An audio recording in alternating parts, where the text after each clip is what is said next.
So why YSRCP why not 5 years కాలంలో 2 years corona పోయింది. 3 ఇయర్స్లో మనిషి ప్రతి ఒక్కళ్ళకి జగన్ అనేది అంత తీసుకొచ్చాడు. ఇది పెన్షన్లు కానీ పథకాలు కానీ పబ్లిక్ ఏం కావాలనో అది చేస్తానని చెప్పాడు. అది చేసి చూపించాడు. ప్రతిపక్షాలు వీళ్ళు సోమరపోతులు చేస్తున్నారు. సోమరపోతులు ఇప్పుడు సోమరపోతులు అయ్యేవాళ్ళు ఎట్టా అవుతారు. ఇప్పుడు వీళ్ళ పథకాల ద్వారా ఈ అమ్మఒడి పిల్లోళ్ళని ఇదివరకు స్కూళ్ళకి పంపించకుండా పనికి ఏదో రోజు కూలీకి 300కి 200కి దేశపోయి వాళ్ళ చదువుని డిస్కంటిన్యూ చేసేవాళ్ళు లేనివాళ్ళు. ఇప్పుడు అది పెట్టినందువల్ల వాళ్ళకి ఆసరాగా ఉంటుంది. వీళ్ళు పనికి రావాల్సిన పని లేకుండా వెళ్ళి చదువుకుంటారు. స్కూల్లో కూడా ఇప్పుడు బైజూస్ ఇంటర్నేషనల్తో పోటీ పడాలనే కాన్సెప్ట్తో తీసుకొస్తున్నాడు ఎడ్యుకేషన్ని. ఇంతకుముందు ఇన్ని సంవత్సరాల నుంచి చేసిన వాళ్ళు ఎవరు కూడా ఈ ఎడ్యుకేషన్ ఇదంతా ఏం చూడలేదు. ఎడ్యుకేషన్కి సంబంధించి ఇదే చూసే పనికైతే వాళ్ళు టాయిలెట్స్ పోవటానికి కూడా పరిస్థితి లేని పొజిషన్లో స్కూల్స్ ఉన్నాయి. అలాంటి వాటిని డెవలప్ చేసుకొచ్చాడు నేడు నాడు అని.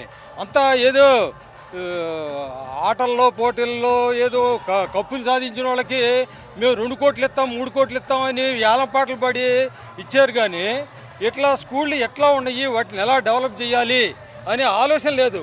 గవర్నమెంట్ స్కూల్లో ఇంగ్లీష్ మీడియం అంటే వీళ్ళందరూ తీసుకొచ్చి ఇప్పుడున్న కాలాన్ని బట్టి ఇంగ్లీష్ మీడియం ఏంటనేది చూడాలి. అందరూ ఇంగ్లీష్ మీడియం లేనిది స్టేట్ దాటి బయటకు పోలేము.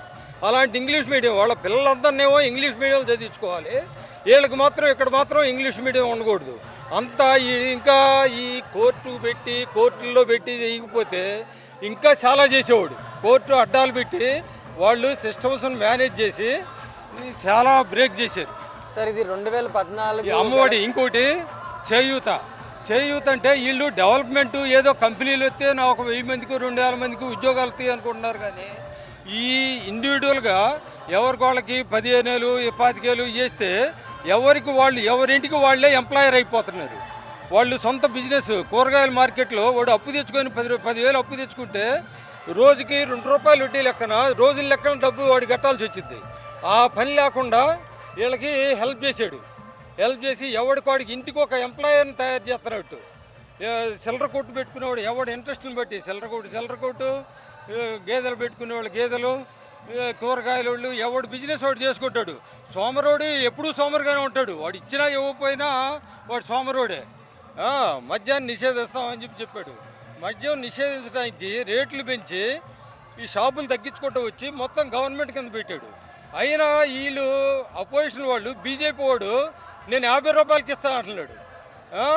చంద్రబాబు నేను తక్కువ రేటుకి మంచి బ్రాండ్లు తెచ్చిస్తాను అన్నాడు. వీళ్ళంతా తాగుబోతులను చేయడానికి జగను ఎంటర్ప్రైన్యూర్ని చేస్తున్నాడు. మొన్న ఏదో మీటింగ్లో చెబుతున్నాడు 15 రూపాయలు ఖర్చుతో 100 రూపాయలు సంపాదిస్తాడట. ఈ మొండ 14 సంవత్సరాలు సీఎం అయ్యి ఈ సంపాదించిన తెలివంతా ఏం చేశాడు? అమరావతిలో రియల్ ఎస్టేట్ చేయడానికి పోయాడు. ఈడ హైటెక్ సిటీ అని చెప్పని ఈడ ఎట్లా చేసామో ఇది ఎక్కువ చేయలేకపోయామో అక్కడ స్టార్టింగు అక్కడ బాగా రియల్ ఎస్టేట్ చేద్దామని చెప్పి పోయాడు. వీడు పబ్లిక్ కోసరం కాదు, పబ్లిక్ స్టేట్ కోసరం కాదు, వాళ్ళు వాళ్ళ రియల్ ఎస్టేట్ వ్యాపారం కోసం రావాలనుకుంటున్నాడు. సార్ కూటమి గురించి మీరేమంటారు? కూటమి పార్టీలు అన్నీ కలిపి వస్తాయి. కూటమి వీళ్ళంతా ఒక్కళ్ళైతే మేము ఎదుర్కోలేమనే సంగతి తెలిసిపోయింది. పవన్ ఇప్పుడు అక్కడ భిక్షాటన చేసినట్టు ఉన్నాడు. నేను అర్థిస్తున్నాను నాకు వేయండి అని. ఈ క్యాండిడేట్కి ఏదో చెప్పుకుంటున్నాడు కానీ ఎవడో నమ్మేవాడు లేడు. 14 సంవత్సరాల్లో బీకలేదు, నువ్వు ఇప్పుడేం బీకుతావులే పోరా బాబు మేము చూసాము అని అందరికీ వాడి నిజాయితీ ఏంటనేది తెలిసింది. జగన్ నిజాయితీ నిబద్ధత వాడి నిజాయితీ నిబద్ధత 2 కంపేర్ చేసుకుంటే ఎవడు ఏంటనేది అర్థమైపోతుంది పబ్లిక్కి. అది బీజేపీ అంటావు, బీజేపీకి ఏముందిడా? బీజేపీకి ఏం లేదు. బీజేపీ కనుక సపరేట్గా వస్తే ఏంటనేది తెలిసేది. అసలు ఎమ్మెల్యే సీట్లన్నీ వాళ్ళు పవన్ బాబు పెట్టుకొని ఎంపీ కనుక బీజేపీకి ఇస్తే అప్పుడు బీజేపీ ఏంది జగన్ ఏంటి తేల్చుకుంటే అప్పుడు తేలేది. ఇప్పుడు బీజేపీకి 175 25 దాంట్లో ఒక్క సీటు కూడా తగ్గేది లేదు. Please subscribe .news.